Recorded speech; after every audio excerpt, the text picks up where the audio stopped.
en la carta del apóstol Pablo, la segunda de los Corintios.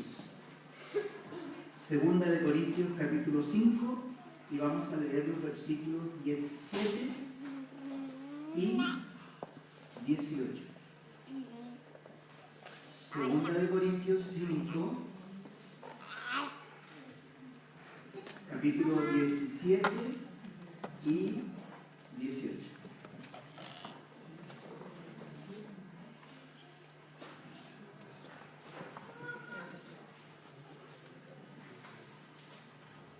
Amén. Entonces empiezo leyéndolo. Dice así: de modo que si alguno está en Cristo, nueva criatura es. Las cosas viejas pasaron, he aquí, todas son hechas nuevas. Y todo esto proviene de Dios, quien nos reconcilió consigo mismo por Cristo y nos dio el ministerio de la reconciliación.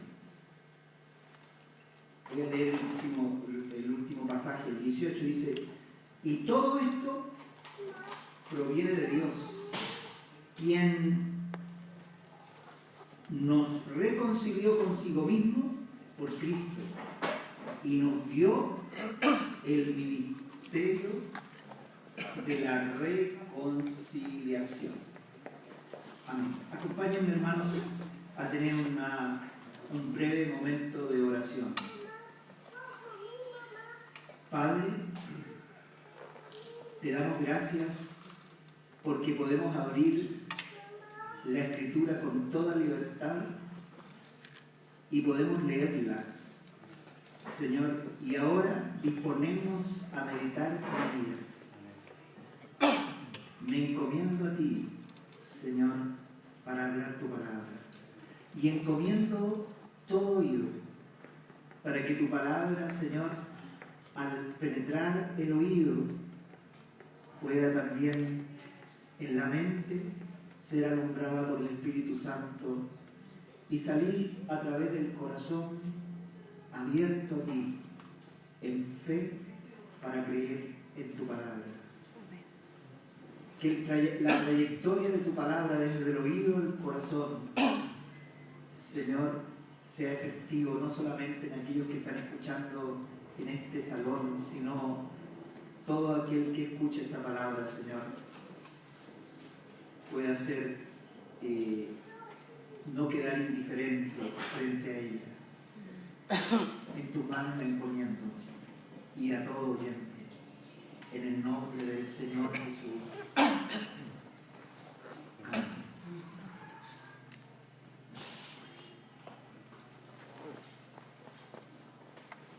De modo que si alguno está en Cristo, nueva criatura es.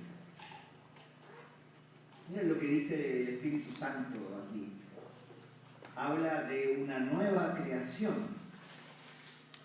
Y particularmente, hermanos, es lo que sucedió con lo que el Señor Jesús hizo.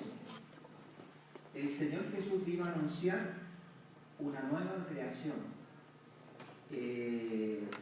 donde todas las cosas pasaron, y dice, y aquí todas son hechas nuevas. Entonces yo quiero hacerles una pregunta, hermanos. ¿Todos ustedes saben cómo nacen las criaturas?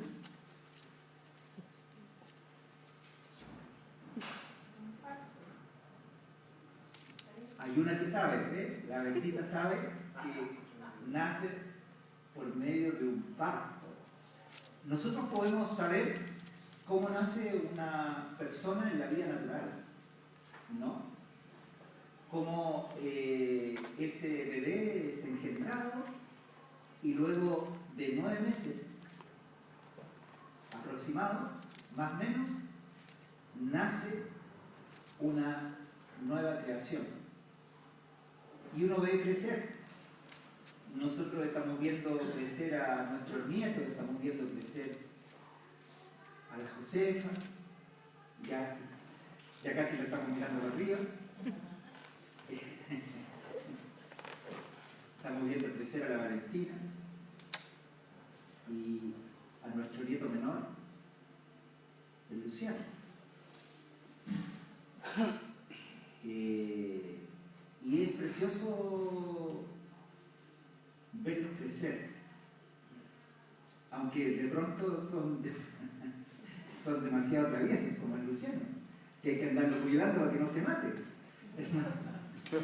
Se le ocurre cada cosa. Nosotros, la Bertita y yo, y los padres de Cristian, ellos hemos disfrutado a los nietos. Y también Cristian, ese día cuando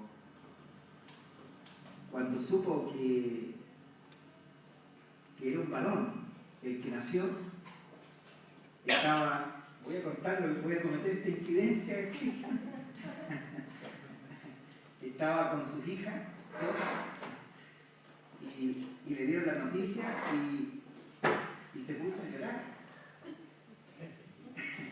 Y la niñita le preguntaba, papá, ¿por qué estás llorando? Y la pregunta era si había llorado cuando nacieron ella, y la respuesta era no.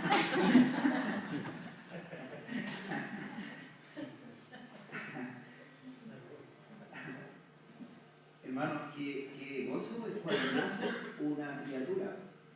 Es una alegría muy grande, debiera ser siempre, aunque no siempre es a causa del pecado del hombre, ¿no?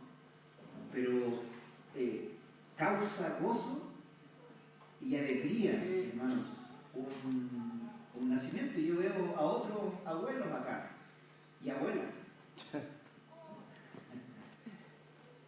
Cuando corro por aquí el Mateo, los abuelos y las abuelas se deshacen. Entonces, hermano, el nacimiento de un hijo, de un nieto, es un acontecimiento realmente maravilloso, muy lindo. Es una situación única y una bendición. ¿Cómo no será, hermanos? ¿Cómo no será para Dios cuando creó al hombre? Imagínate la creación de Dios. Yo quiero ponerlo en esta instancia. Dios creó al hombre. Miren, cuando Dios creó al hombre, lo creó para que tuviera hijos. O sea, Él no dijo voy a crear a Adán, después dijo voy a crear a Eva, y después voy a crear a Abel, a Caín. No, sino que Él solamente creó a 2 personas. Pero en la creación de Dios, miren lo que hizo. Cuando Dios creó a Adán, dentro de Adán creó a Eva. Y en el segundo capítulo de Génesis ustedes encuentran que el Señor le hizo una operación a Adán y de dentro de él sacó a la mujer. ¿No? Y cuando Adán despertó de la operación, quedó con la boca abierta, extasiado. El regalito que le hizo el Señor. Wow. Dijo, wow, claro, eso dijo. Qué regalo, hermano, qué bendición. Pero en ese momento sucedió una tragedia muy grande. El hombre que había sido creado para acompañar a Cristo en el gobierno del universo, el hombre que había sido diseñado para caminar con Dios, entonces el hombre tropieza y cae y peca y muere espiritualmente. Y entonces después de eso empiezan a nacer de esta creación de Dios el fruto entre Adán y Eva.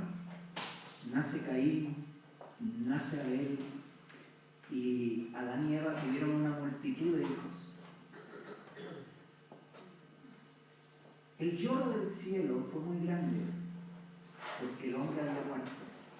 Pero a pesar de su muerte, hermanos, el hombre siguió procreándose, y Dios, a pesar del dolor de ver al hombre que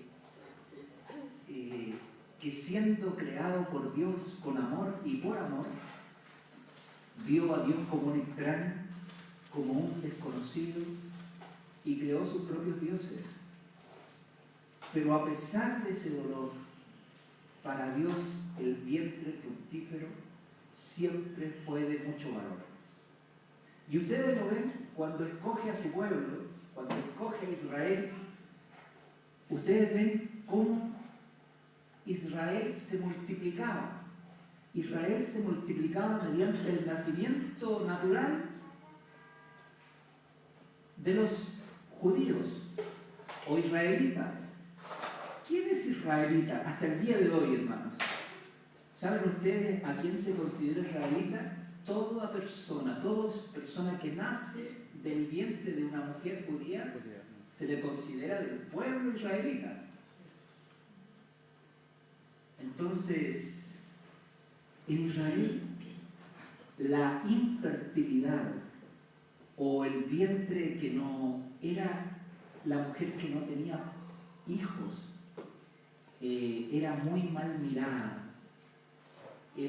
Incluso la misma persona se sentía muy desgraciada por no tener hijos. El profeta Malaquías dice respecto al vientre fecundo, dice que los hijos de los israelitas eran suyos. Miren lo que dice. Dice que el vientre fecundo, esos hijos que nacían de ese vientre fecundo, eran de él y para él. O sea, había alegría en el cielo. Ustedes tienen aquí un ejemplo, hermanos, un ejemplo maravilloso de esto es el caso de Ana, que luego fue la madre de Samuel. ¿Ustedes recuerdan esa historia? Cómo Ana, que era estéril, lloraba, estaba amargado, su corazón amargado, a causa de no tener hijos. Y ese día que va al templo y llora amargamente, y delante de Dios manifiesta su amargura. Ella no podía tener hijos. Cuando la ve el sacerdote Elí, la Escritura dice que pensó que estaba borracha. Imagínense ustedes que el lloro de Ana, o sea, era un lloro desconsolado. Y a la visión de afuera, cuando usted ve a alguien que está en esas condiciones, piensa cualquier cosa. Y el sacerdote pensó que estaba borracha. Entonces se acercó a ella y le dijo, digiere tu vino. O sea, le dijo, en otras palabras, ¿qué estás haciendo aquí? ¿Por qué no tomaste en tu casa? ¿No? Y entonces ella le explica, no, yo no estoy borracha. Y le cuenta su drama, hermano. Ese día ella hizo una promesa al Señor. ¿Y saben qué prometió ella? Ella dijo, si el Señor me da un hijo varón, lo voy a entregar a Él, para que sea un siervo de Dios. Hermanos, y al poco andar, Ana quedó embarazada. Y cuando destetó al niño, ¿saben lo que hizo? Mira, era su hijo. Se llamaba Luciano. No, eso le puse yo. Imagínate que se lo entregó al Señor y cuando lo destetó, ¿sabes? Lo tomó a su hijo y lo fue a dejar donde el sacerdote. Y ella se fue a su provincia.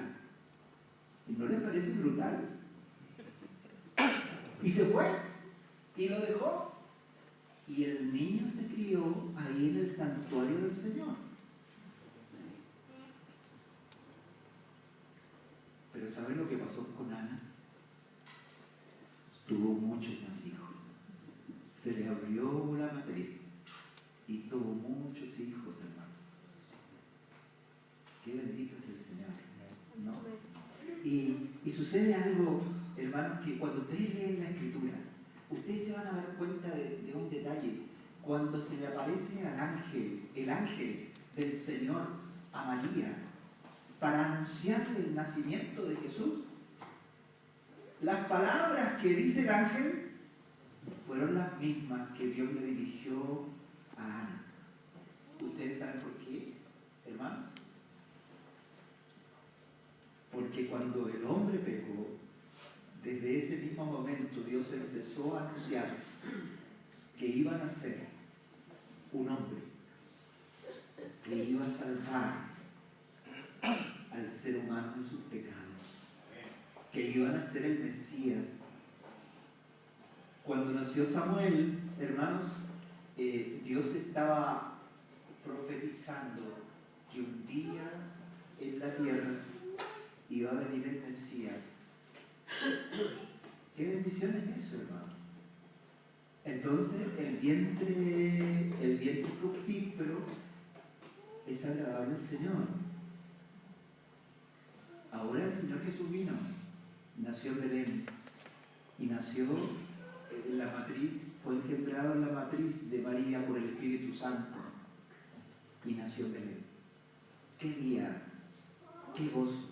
Había gozo en el cielo.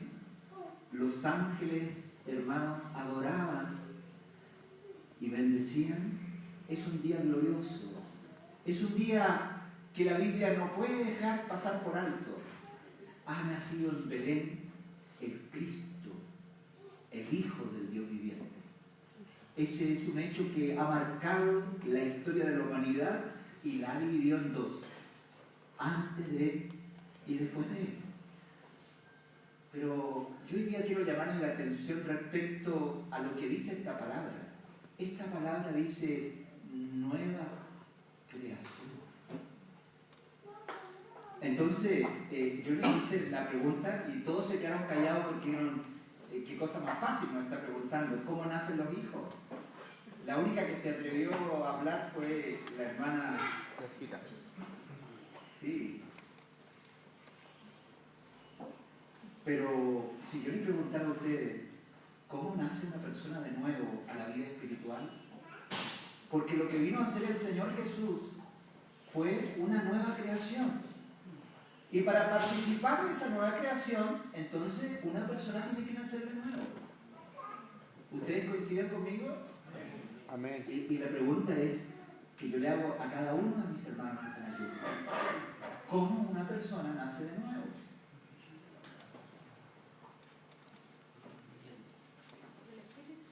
No puede entrar nuevamente al vientre de la madre, no puede hacer eso, sino que puede entrar el Espíritu, dice el Señor, del agua y del Espíritu. Hermano, el capítulo 3 de San Juan dice que el nuevo nacimiento no es que una persona vuelva a entrar al vientre de la madre y nacer. O sea, no es el nacimiento natural. Y el Señor Jesús explica algo. Dice, tiene que nacer de nuevo. Oh, entonces está hablando de un nacimiento. Entonces la pregunta es, ¿cómo una persona nace de nuevo? Entonces, hermano, y yo le hago esta pregunta porque aquí en el versículo 18 del capítulo 5 de 2 de Corintios dice algo muy precioso. Dice, todo esto proviene de Dios, quien nos reconcilió consigo mismo por Cristo y nos dio el ministerio de la reconciliación. ¿Saben ustedes en qué consiste el ministerio de la reconciliación? El ministerio de la reconciliación es un ministerio para que nazcan guaguas. Hermanos, el ministerio de la reconciliación es la manera en que nacen personas al reino de Dios. Y esto es una instrucción que todo hijo de Dios tiene que tener. Miren, la Escritura muestra a la iglesia de varias maneras. Una de las formas que la Escritura muestra a la iglesia es como un rebaño de ovejas. ¿Quiénes son los que tienen que tener hijos? El pastor es el Señor. ¿Quiénes son los que tienen hijos? ¿El pastor de las ovejas o las ovejas? Las ovejas. O sea, ¿quién es el que tiene que tener hijos?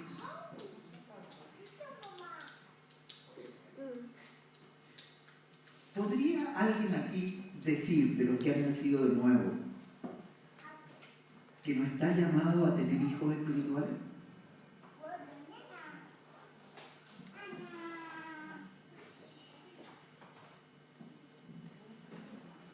Hermanos,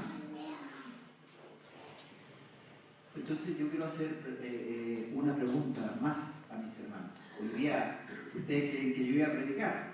No, ustedes van a hacerlo. Hermanos, miren esta pregunta. ¿Tú has tenido hijos espirituales?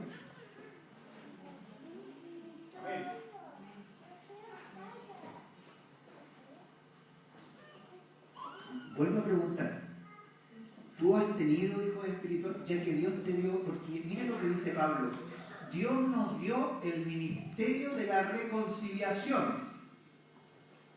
Cuando dice, porque alguno podría pensar, Dios les dio el ministerio a los apóstoles. Porque Él le dijo, ir por todo el mundo y predicar el Evangelio a toda criatura, sin diferencia, entre judíos y gentiles. Hermanos, Él le dio esa tarea a los apóstoles, pero ¿será que solamente se la dio a los apóstoles, hermanos? ¿O será que también nos la dio a nosotros? Aquí dice, nos dio, el Señor le está hablando aquí a la iglesia en Corinto, a todos los hermanos. Hoy día el Señor le está hablando a los hermanos aquí en la calle Vilcay. ¿Y qué está diciendo? El Señor nos dio el ministerio de la reconciliación. Y yo les quiero contar lo que es el ministerio de la reconciliación. El ministerio de la reconciliación, hermanos, es tener hijos, o sea, personas que nazcan de nuevo. Entonces, hermanos, sería bueno que nosotros tomáramos curso de cómo nacen los hijos. ¿No? ¿Qué les parece? ¿Tú puedes tener hijos espirituales? ¿Tú puedes? Entonces sería bueno saber cuánto una persona, cómo es que una persona nace de nuevo. Entonces, para que ustedes sepan cómo una persona nace de nuevo, nosotros tenemos que escudriñar a aquel que vino a buscar y a salvar lo que se había perdido. Y ustedes van a descubrir en el ministerio del Señor cómo las personas nacían de nuevo. Primer ejemplo. Viene un hermano a hablar con su hermano. Estos dos hermanos trabajaban juntos y un día llegó muy contento este hermano, su nombre era Andrés, y va a hablarle a su hermano Pedro. ¿Y saben lo que le dice? ¿Qué le dice? Mira, hay una reunión muy bonita, la persona habla lindo y no sabes que los hermanos son tan amorosos, te van a saludar, te van a abrazar. ¿Le dijo eso? No. Yo lo voy a leer para que ustedes, por su propio criterio, puedan enfrentar. Y lo que San Juan,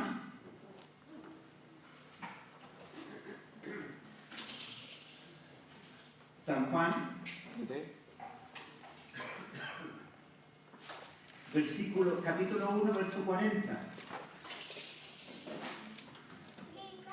Dice, Andrés, hermano de Simón Pedro, era uno de los dos que habían oído a Juan y habían seguido a Jesús. Este halló primero a su hermano Simón y le dijo: qué bonitas son las reuniones, ¿vamos? El pastor predica, pero no saben cómo. ¿Ah? ¿Le dijo eso? No. Miren lo que le dijo, aquí está escrito, dice: hemos hallado al Mesías. Oh, hermanos, hemos hallado al Cristo. Él no le habló de reuniones, no le habló de los mensajes lindos, no le habló que mi denominación es la mejor del mundo. Hermanos, lo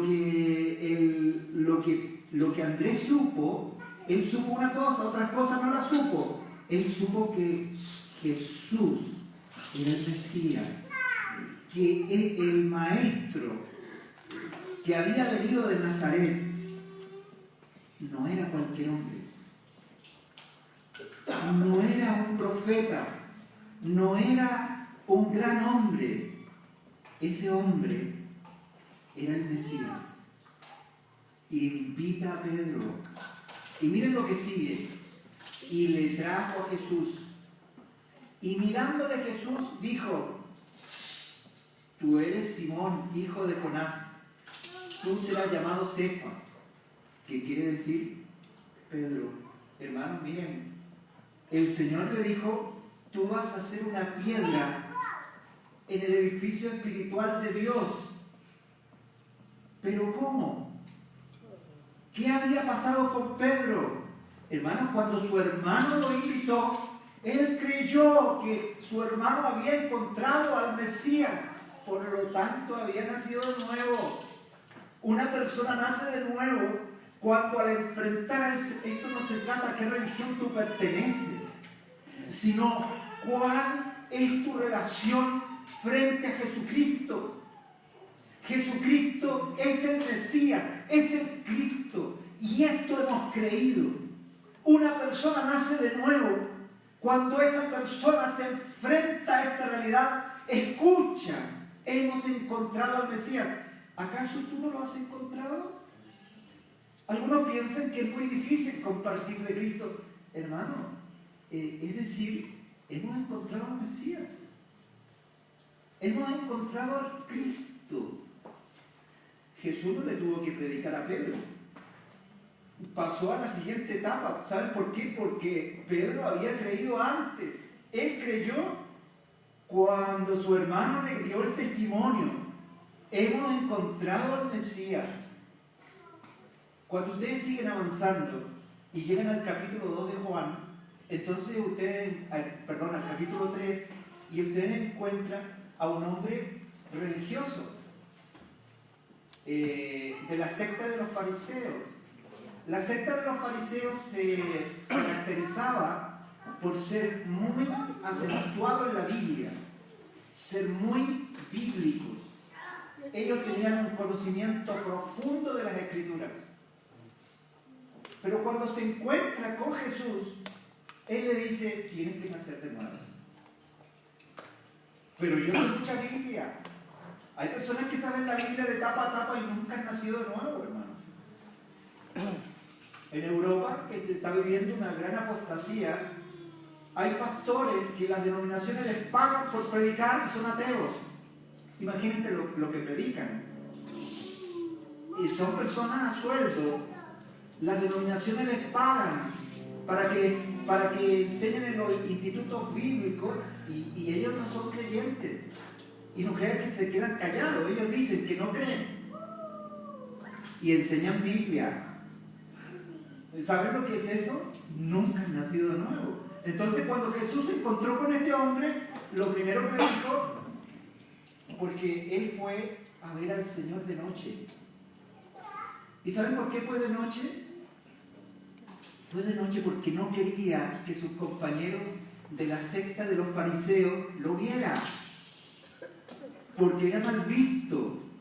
Entonces fue de noche, donde todos son negros, no, para que nadie lo viera. Y Jesús sabía lo que había en ese corazón y le dice, tienes que nacer de nuevo. Y él le pregunta, le dice, pero ¿y cómo voy a entrar al vientre de mi madre nuevamente y nacer? Y él le dice, el que no nace de nuevo no puede ver el reino de Dios. Pero no entiendo. Y Jesús le dice, ¿tú eres maestro de Israel y no sabes estas cosas? Es necesario nacer de agua y del Espíritu. Esta historia es como que no tiene conclusión, hermanos. ¿Saben por qué? Porque la conclusión es la manera que una persona nace de nuevo. Y aquí da una clave: agua y espíritu. ¿Saben cómo una persona nace de nuevo? Una persona nace de nuevo por la palabra. Pedro nació de nuevo cuando su hermano le dijo, hemos encontrado al Cristo, ¿cuál es tu posición? No le dijo, tú eres fariseo, tú eres saduceo, tú eres celote, tú perteneces a este fragmento del cristianismo o perteneces a este otro fragmento del cristianismo. No, la pregunta es otra. El Señor no quiere cambiarnos de religión, sino que quiere cambiar nuestro corazón. Y la única manera de cambiar eso, transformar y nacer de nuevo, es cuando tú te enfrentas a la pregunta, ¿quién es este que está delante mío? ¿Quién es este Jesús?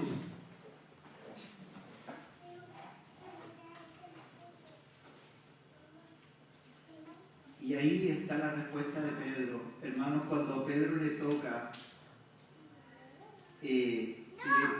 toca predicar el primer mensaje, porque el Señor le había dicho que le daba las llaves del reino.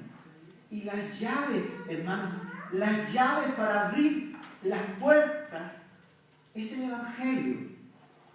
Y ese primer día él abrió la puerta. ¿Y saben lo que dijo en su conclusión? Y a este Jesús que ustedes crucificaron.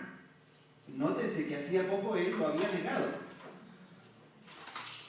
Pero él le dice a los judíos, y a este Jesús que ustedes crucificaron, Dios le ha hecho Señor y Cristo. Hermano, esas palabras son flechas, esas palabras son espadas que penetran al corazón. Y ellos dijeron, ¿qué haremos? Hermanos, lo primero que tienen que hacer, arrepentidos. Hermanos, cuando la Escritura dice arrepentidos, hay una parte que dice arrepentidos y convertidos. Arrepentidos es todo el tiempo que tú has vivido sin Dios. Todo el tiempo que tú has tenido religión, pero no has tenido a Cristo, no has tenido a Dios en tu vida. Y el arrepentimiento viene ante la acusación de Dios. ¿Cuál ha sido tu posición frente al Señor? En el capítulo 3, Pedro hace del libro de los Hechos, Pedro hace otra declamación, ¿no? Y él dice, ustedes mataron al autor de la vida. Oh, hermanos, el Espíritu Santo a través del apóstol Pedro enfrenta a los líderes de Israel y al pueblo de Israel frente al gran crimen que han cometido. Ustedes mataron al autor de la vida. Oh, qué acusación, hermanos. Pero luego dice, pero yo sé que ustedes lo hicieron por ignorancia. Como el Señor Jesús cuando moría en la cruz. Última oración, Padre. Perdóname. ¿Por qué? No saben lo que hace. Cuando Jesús estaba muriendo el autor de la vida, hermanos. Qué tremendo lo que estaba sucediendo.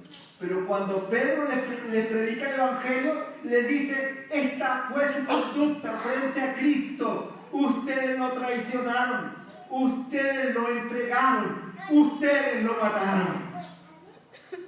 Pero yo sé que esto lo hicieron por ignorancia, pero ahora convertidos. ¿Y saben lo que es convertido? Hay personas que no entienden lo que es convertido y uno dice, a ver qué cosas tengo que hacer. Hermanos, Arrepentidos es que tú juzgues todo el tiempo que has vivido sin el Señor. Pero convertidos significa que tú pones tu mirada en aquel que está delante tuyo y tú crees que Él es el Cristo, el Hijo del Dios viviente. Eso es convertidos. Una persona nace de nuevo cuando sabe en su corazón que esta persona que nació en Belén y vivió en Nazaret, hermano, y 3 años y medio predicó el Evangelio, y luego murió en una cruz, y resucitó, y se sentó a la diestra del Padre. No es cualquier persona, es el Mesías prometido, es el Salvador del mundo. Cuando ustedes siguen hojeando la Biblia, entonces siguen con el capítulo 4. Y en el capítulo 4, ustedes ven un hecho sorprendente. Jesús entra en conversación con una mujer que está al lado de un pozo.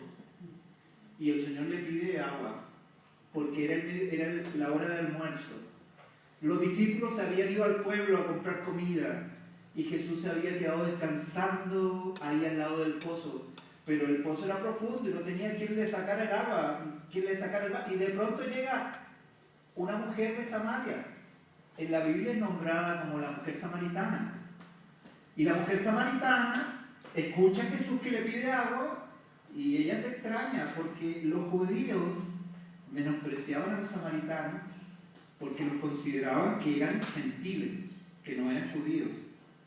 Y muchos de los judíos, para ir porque Samaria quedaba geográficamente entre Judea y Galilea.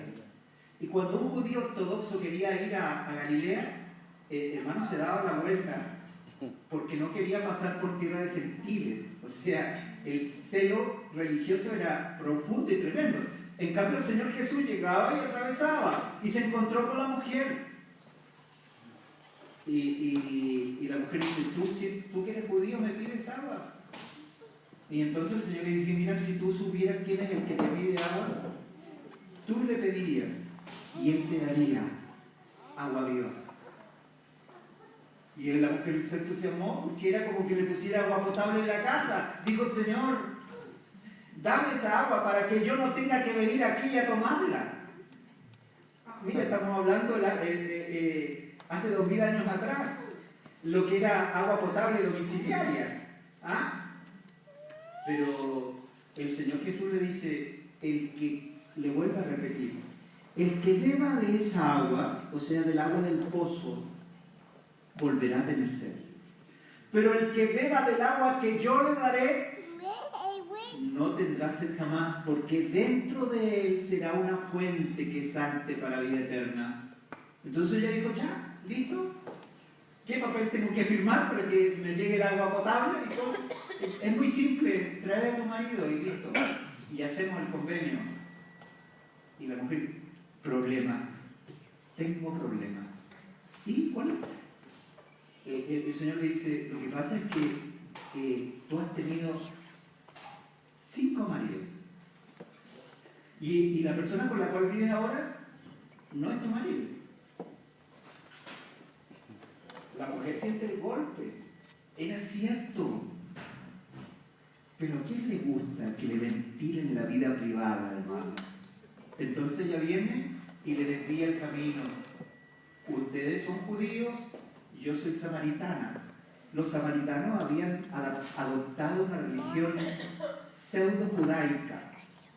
Entonces quiso tirarle para que se produjera una discusión religiosa y entonces salir bien parada del asunto. Pero Jesús dijo: mira, mujer, que le adoren en espíritu y en verdad. Y cuando termina de hablar, el Señor, ella hace una reflexión y dice: nosotros sabemos que va a venir el Mesías y cuando Él venga nos va a declarar todas las cosas. Y Jesús le dice: el que habla contigo, Él es. Hermano, el Señor no siempre decía eso, porque esto es la revelación del Padre. Jesús es el Cristo, es el Mesías. Hermanos, cuando dice esto, La Escritura dice que aparecieron los discípulos, se extrañaron de que hablara con una mujer, pero se quedaron callados y le dijeron, Señor, come, porque ellos traían, habían ido a los chinos y tenían la comida lista, hermanos.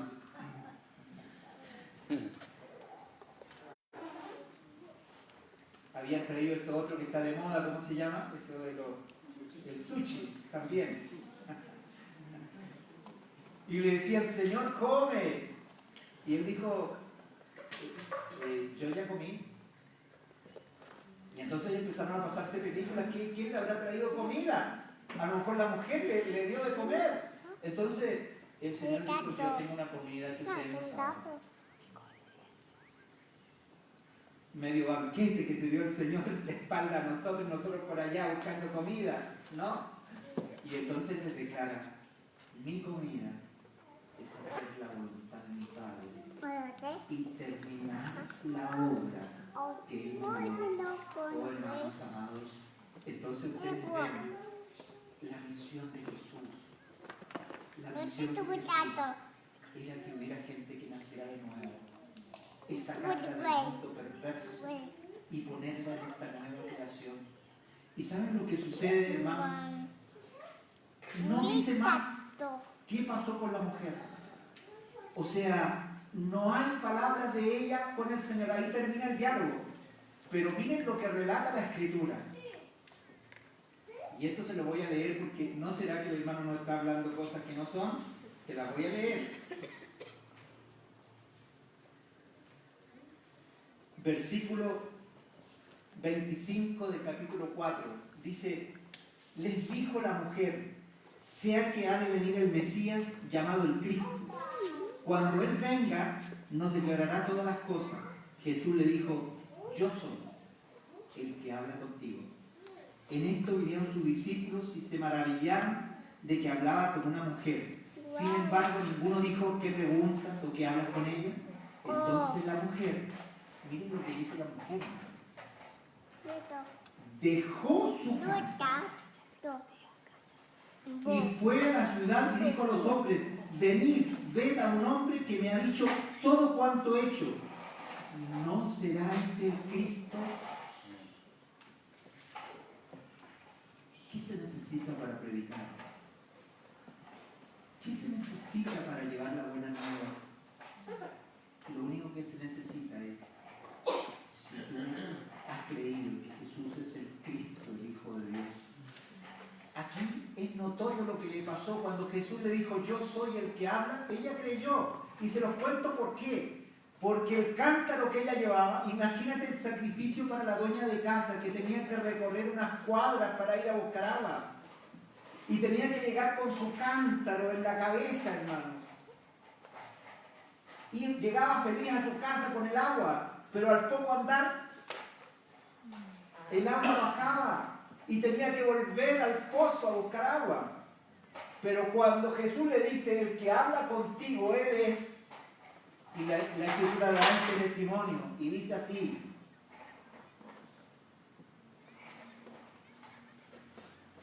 versículo 28, dice, entonces la mujer dejó su cántaro.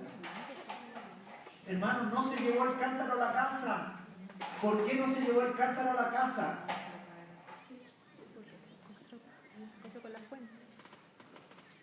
Hermano, no dejó el cántaro en la casa, dejó el cántaro porque había creído que Jesús es el Mesías, hermanos. Dejó el cántaro porque ya no necesitaba de esa agua, había recibido el agua con la cual había nacido de nuevo. Había creído que Jesús es el Cristo, el Hijo del Dios viviente.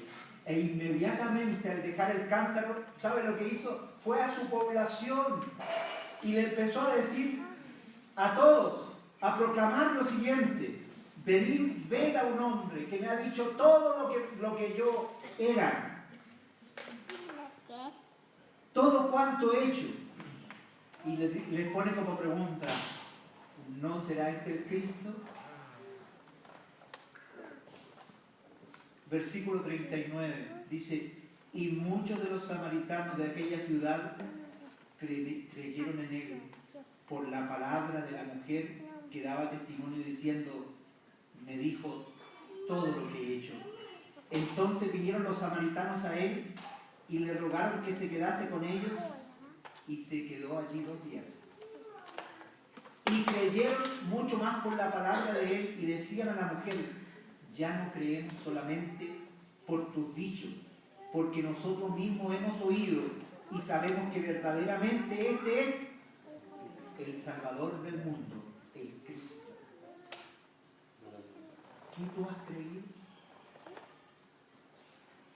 ¿En qué has creído? ¿Has creído que aquí las reuniones son maravillosas? ¿Has creído aquí que hay predicadores de otro mundo? No, hermano. Lo que tú has creído, ¿quién es Jesús? Cuando una persona mira al Señor, cuando se enfrenta a Él y cree que Él es el Salvador del mundo, el Cristo, esa persona ha nacido de nuevo.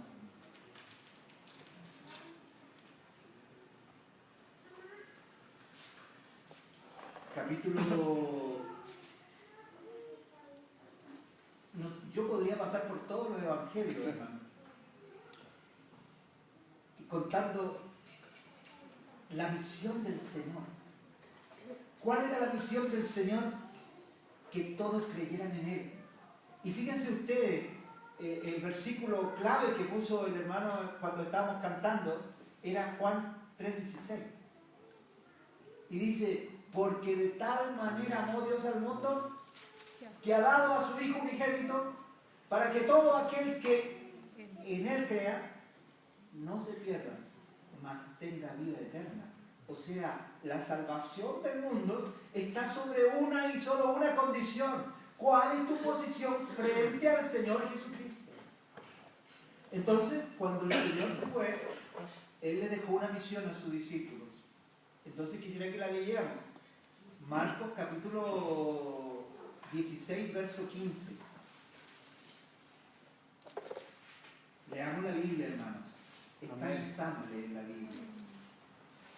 Marcos 16, 15.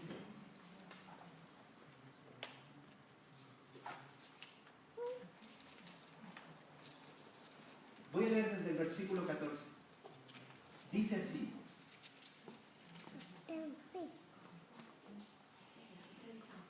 Finalmente, se apareció a los 11 mismos, estando ellos sentados en la mesa, y les reprochó su incredulidad y dureza de corazón, porque no habían creído a los que le habían visto resucitado. Si ustedes se fijan, los apóstoles habían creído quién era Jesús, pero cuando vinieron las situaciones, su fe fue puesta en duda. Y luego dice, se les presenta y dice, y les dijo, id por todo el mundo y predicar el Evangelio a toda criatura. O sea, aquí no hizo diferencia entre judíos y gentiles. Aquí dice, a toda criatura. Y el versículo 16 dice, el que creyere y fuere bautizado, será salvo. Mas el que no creyere, será condenado. Hermano, cuando una persona cree, ¿saben lo que es el bautismo? El bautismo es, el Señor murió por ti. Tú naciste de nuevo cuando supiste que era Cristo, y el bautismo es decir, yo me hago uno con el Señor. Una manifestación del nacimiento de nuevo es cuando la persona se bautiza. Una persona que verdaderamente ha nacido de nuevo, tú no tienes que pedir que se bautice, te ruega que lo bautice. Aquel que dice, no, mañana, a lo mejor, algún día, esa persona, cuidado, no ha nacido de nuevo. El que ha nacido de nuevo quiere bautizarse. Va a decir, yo me bautizo. ¿Por qué? Porque esta salvación es mía, es para mí. Entonces, hermano, entonces usted ahora que el Señor murió, ascendió, eso es lo que dice aquí Marcos, Y entonces el Señor levanta la iglesia ahí en el día de Pentecostés. Y entonces nosotros nos encontramos hablando de lo que hicieron los apóstoles luego que Jesús ascendió y se sentó a la diestra de las alturas. Hermanos, ¿saben ustedes lo que hicieron los apóstoles después que Jesús se sentó a la diestra y envió el Espíritu Santo el día de Pentecostés? 95%. Yo desafío a la iglesia a leer el libro de los Hechos. Hermana Sandrita, ¿usted sabe qué en su mayoría habla el libro de los Hechos?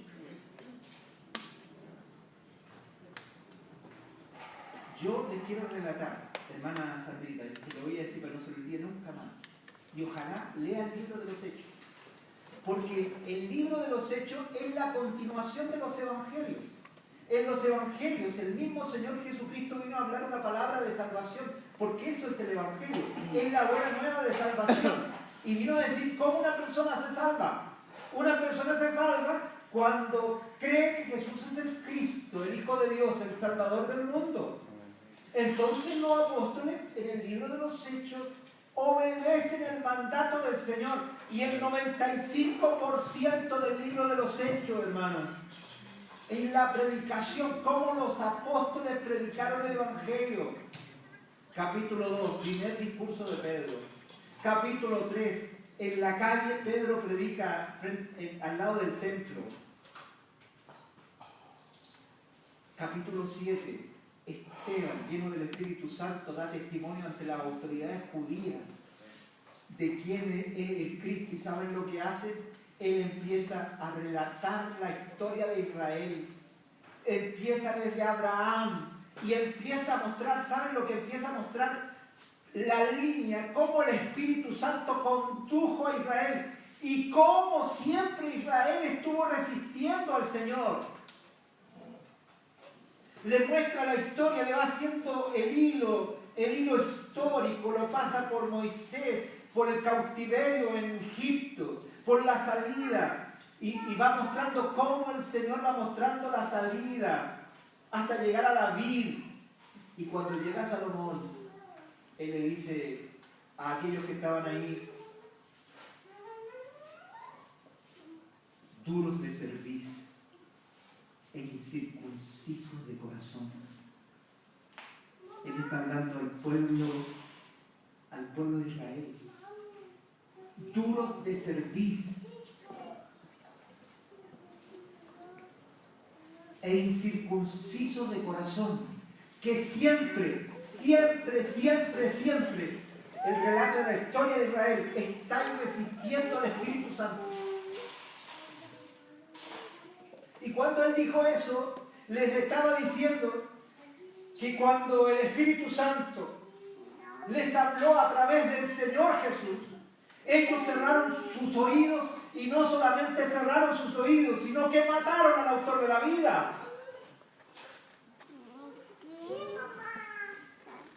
Y cuando Esteban dijo eso, ellos se llenaron de ira.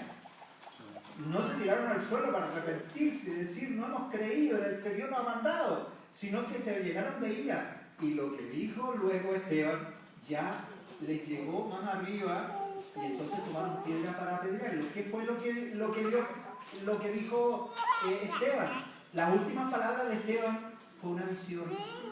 Él, cuando estaba ahí predicando, vio una visión y dijo: veo los cielos abiertos y al Hijo del Hombre sentado a la diestra del Padre. ¿Qué es lo que estaba viendo? Estaba viendo al Mesías glorificado. Hermanos, eso es lo que nosotros vemos hoy, el Mesías glorificado. Y cuando dijo eso, le cayeron los peñascazos, hermano, y murió lapidado, o sea, murió con las piedras. ¿Qué hacía de estos hombres, hermano? ¿Qué hacía que estos hombres, por predicar el Evangelio, pusieran en peligro sus vidas? ¿Qué hacía que ellos predicaran sin importar que fueran asesinados por la causa? yo les quiero contar qué había en sus corazones, hermanos. Ellos sabían que amar al Señor no era decirlo con palabras. Una persona que obedece al Señor lo hace porque ama al Señor. Dios manda a todos los hombres, en todo lugar, que se arrepientan y crean en Jesucristo. El gran mandato de Dios. ¿Podrá una persona decir que ama a Dios si no ha obedecido el más trascendental mandamiento de Dios? ¿Podrían los apóstoles decir que amaban al Señor si no tomaban con todo su corazón el trabajo que Dios les había dado, el ministerio que Dios les había dado? Y el ministerio era el ministerio de la reconciliación. Decir que el Mesías había pagado por el pecado de todos nosotros y había perdón para aquel que levantara sus ojos para creer en el Señor Jesucristo. Entonces ustedes, cuando ven el libro de los Hechos, ven el querigma apostólico, o sea, la predicación apostólica, y cuál era el sentido: que creyeran que Jesús era el Cristo. Cuando nosotros hablamos del tema de la iglesia local, hermanos, el tema de los apóstoles no era establecer iglesias locales. El tema de los apóstoles era predicar el Evangelio, y fruto de la predicación del Evangelio era la iglesia local. Hoy día queremos establecer iglesias locales sin tener ni un celo por predicar el Evangelio. ¿Y qué tenemos? Cementerio de elefantes, donde nos hablamos la palabra todos los días, los mismos, y no hay vida.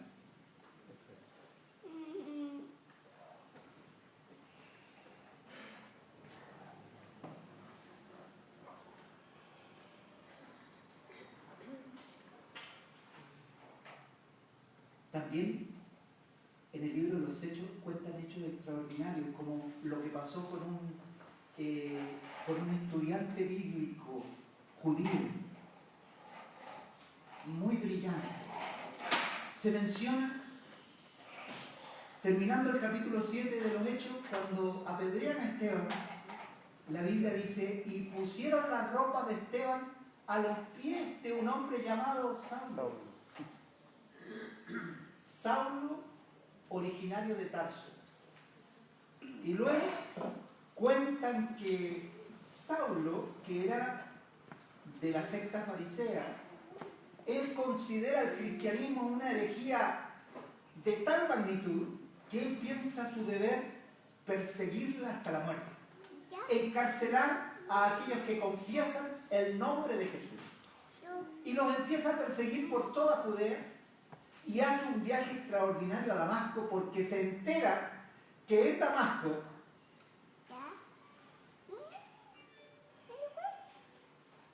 la secta cristiana ha tenido mucho éxito. Y va en camino a Damasco cuando se le aparece alguien en el camino y le habla y le dice: Saulo, Saulo, ¿por qué me persigues? ¿Quién es el Señor? O sea, ¿cuánto te he perseguido? Hermanos, el que persigue la iglesia persigue al Señor, ¿no? Porque la iglesia es el cuerpo de Cristo. Y el Señor le dice: Saulo, dura cosa te es dar cosas contra el aguijón. Es como decir, mira esas puntitas que le ponen a las rejas hoy día, empieza a pegarle patadas a las puntitas. ¿Quién le va a ir? ¿Cómo van a quedar las puntitas? ¿Y cómo va a quedar tu pie? ¿No? O sea, dura cosa te es dar patadas contra el aguijón. O sea, estás pateando algo peligroso. Hermanos, el Señor le dio una orden luego a Pablo. Pablo se convirtió ahí porque se le apareció el mismo Cristo, se le apareció el Mesías.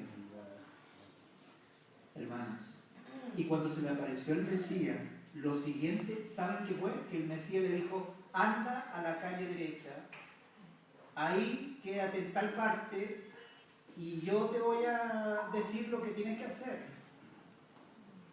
¿Y saben lo que sucede? Dice que un discípulo en Damasco, el Señor le habló y le dijo, anda a tal parte porque ahí hay un hombre que ora y se llama Saulo.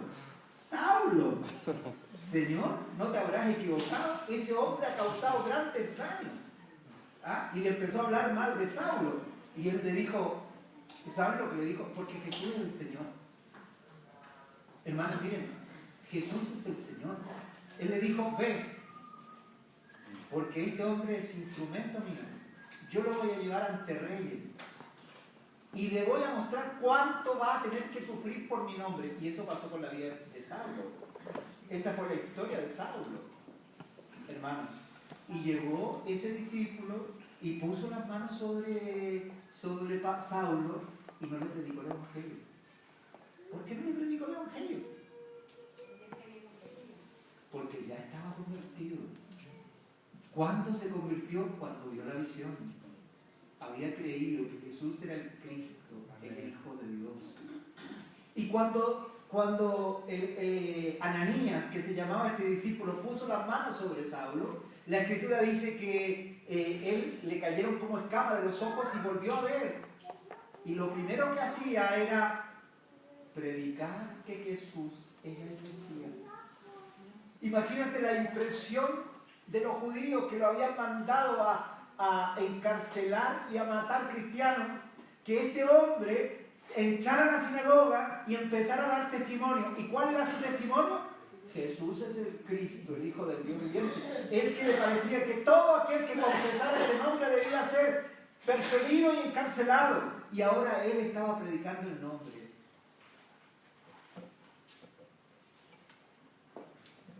Nosotros hemos hablado en otras oportunidades cuál fue la historia de los apóstoles. Algunos de los apóstoles fueron hacia la India, otros fueron hacia África, otros fueron hacia Asia Central. Hay una historia que se cuenta de cada uno de los apóstoles. ¿Y saben lo que dice el registro? Todos murieron trágicamente, unos apedreados, otros acuchillados, asaeteados. De las diversas maneras murieron. Y la Escritura dice, despreciaron sus vidas hasta la muerte. ¿Por qué? Porque habían encontrado un tesoro. ¿Qué habían encontrado? Habían encontrado al Mesías. Y ellos manifestaron su amor al Mesías a pesar de sus vidas. Entonces aquí el apóstol Pablo dice, y nos dio el ministerio de la reconciliación. ¿A quién le dio el ministerio de la reconciliación? La palabra ministerio significa servicio, o sea, cada uno de los cristianos, porque dice nos dio, a cada uno de los cristianos el Señor nos dio una misión. Cuando tú predicas que Cristo es el Mesías, cuando tú le hablas a otra persona, hemos encontrado al Mesías, lo que tú estás diciendo, estás poniendo el puente de la reconciliación, porque Dios declaró que en el Mesías está la reconciliación del mundo. Una persona no se puede reconciliar con Dios si primero no ha creído que Jesús es el Cristo a quien Dios ha mandado que la gente crea. Entonces nosotros somos agentes de esa reconciliación. Entonces cuando una persona cree y se bautiza, entonces esa persona está nacida de nuevo. Hermanos, nació de nuevo y porque nació de nuevo se bautiza, obedece al Señor. Hermanos amados, esta responsabilidad es nuestra. Cuando yo les hice la pregunta, ¿cuántos hijos espirituales tuvieron? ¿Y saben por qué es eso? ¿Saben por qué no tenemos hijos? Yo les quiero decir que una de las causas mayores es porque a veces el Evangelio para nosotros ha sido solamente los beneficios, lo que nos toca a nosotros como bien. Qué bueno que el Señor me haya perdonado, qué bueno que esté en Cristo, pero hermanos, también tiene responsabilidades. Es el ministerio de la reconciliación. Este ministerio es tuyo. Y se manifiesta cuando tú le hablas a una persona de quién es Jesús. Y cuando esa persona cree, esa persona ha nacido de nuevo. Yo tengo que hacer una diferencia entre predicación y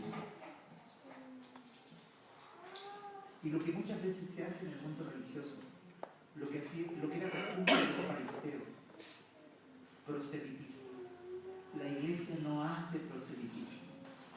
Usted no haga proselitismo. ¿Sabe por qué? Porque la Escritura dice, y el Señor añadía a la iglesia lo que han de ser salvos. Quien añade a la iglesia es el Señor.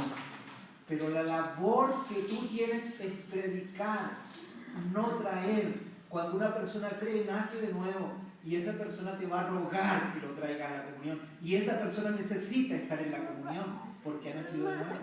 Entonces, mi pregunta es, ¿la iglesia va a ser fructífera o va a ser un cementerio del pan?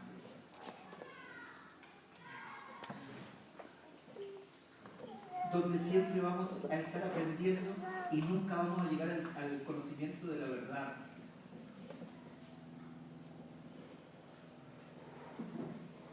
¿Quién es el que tiene que tener hijos? Mentira, me está diciendo que yo también. Yo también, hermanos, tú también. Yo pensaba si cada uno de los que están aquí trajera un hijo. ¿Será mucho? Hace pocos días estábamos compartiendo la palabra ahí en Renca y yo le decía a los hermanos, anotemos 3 personas cercanas con las cuales hemos estado hablando del Señor y pongámoslas delante del Señor. Oremos por esas personas para que verdaderamente nazcan de nuevo. Yo creo que el Señor quiere que haya muchas iglesias locales, que sembremos esta ciudad de iglesias locales. Algunos han propuesto que nos vamos todos para los diferentes lados y ahí estamos listos. Yo no creo eso, aunque creo firmemente en la iglesia local. Yo creo que la iglesia local es un fruto del celo de la iglesia por predicar, por hablar quién es el Señor Jesús. Y luego lo otro viene solo, hermano. Pero cuando no hay celo por el Evangelio, cuando tú piensas que son los que están en tu casa solamente, que son los cercanos, no son tus vecinos, es un mal pensamiento. Son tus vecinos. La iglesia local aparece cuando los vecinos se empiezan a convertir al Señor. Se acabaron los amén. Gloria a Dios. Entonces, hermano, esta es la manera de nacer de nuevo. ¿Y quién es este? ¿Quién tiene esa responsabilidad? ¿Quién es el que tiene que tener hijos? Las ovejas. Ustedes. ¿Y cómo nace una persona de nuevo? Por la palabra. Tú tienes la palabra gloriosa en tu boca. Si tú realmente has visto quién es Cristo y tú crees que Jesús es el Mesías, entonces tú tienes esa palabra que hace la alegría de Dios. La alegría de Dios es que haya muchos hijos. Dios se alegra. Yo empecé de esta manera. Qué alegría ver a nuestros nietos, hermanos. Qué alegría es para Dios cuando una persona que estaba perdida, que estaba muerta en delito y pecado, cree en el Señor Jesucristo y nace de nuevo.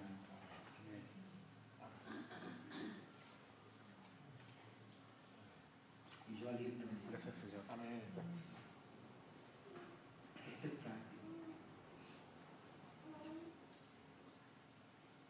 No le estoy pidiendo a usted que se vaya a la casa de alguien y se lleve la Biblia, la más grande que tenga, y empiece a decir, yo estoy diciendo que este es testimonio donde usted está, en su trabajo, en su casa, con sus clientes, con sus cercanos. Siempre la obra empieza con el próximo, prójimo viene de la palabra próximo. Bendito sea el Señor, hermanos. Amén. Jesús es el Mesías, es el Cristo, es el Salvador del mundo.